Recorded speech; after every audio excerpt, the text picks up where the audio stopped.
मंगल में दिन आजू है मैया छठ आयल।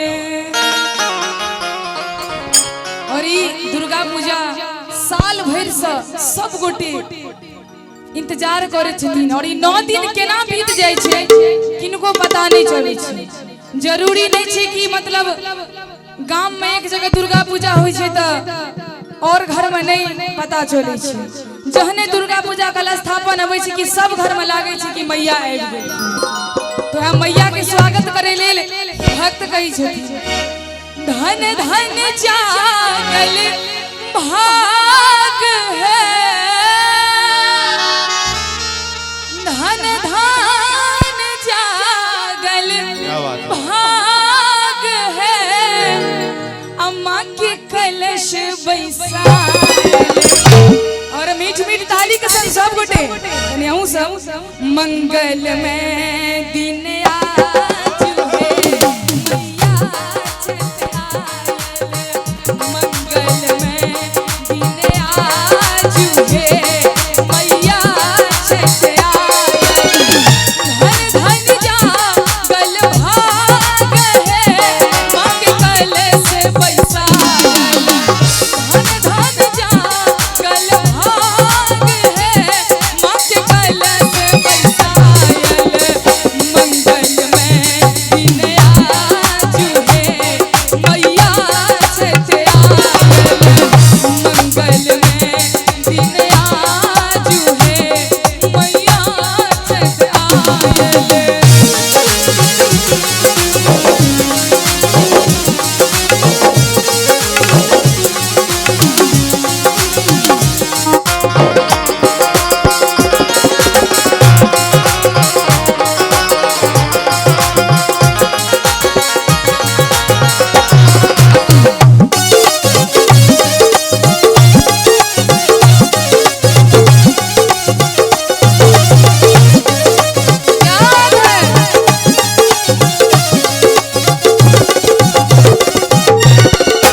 पहिले पूजब माँ शैलपुत्री के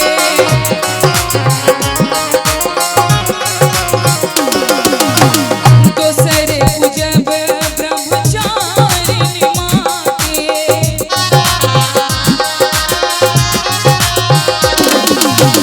पहिले पूजब माँ शैलपुत्री के दोसरे पूजब ब्रह्मचारिणी माँ के। तेसर चंद्र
दियरा बार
साउंड बीच बीच में छोड़ रहा ओकरा देखे और कनी ताली बजा कर कनी माई डोली चढ़े चलाली से घरवा माई डोली चढ़े चलाली से घरवा ओही डोलिया के बघवा कहार की दुनिया में शोर भइल बा ओही डोलिया के बघवा कहार की दुनिया में शोर भइल बा माई डोली चढ़े चलाली से घरवा माई डोली चढ़े चलाली से घरवा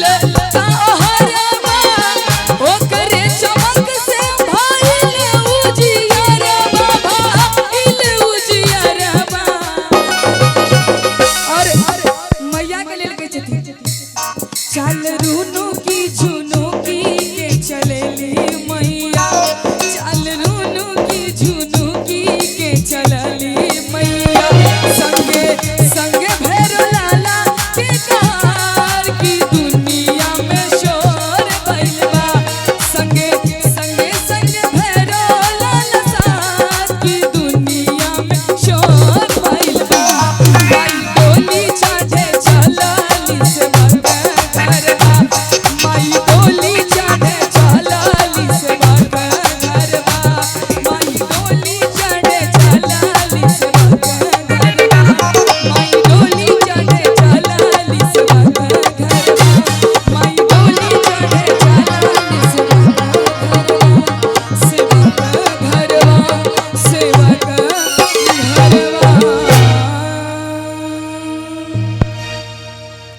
बहुत बहुत धन्यवाद। बड़ा सुंदर सब गोटे प्रस्तुति सुन लो। चांदनी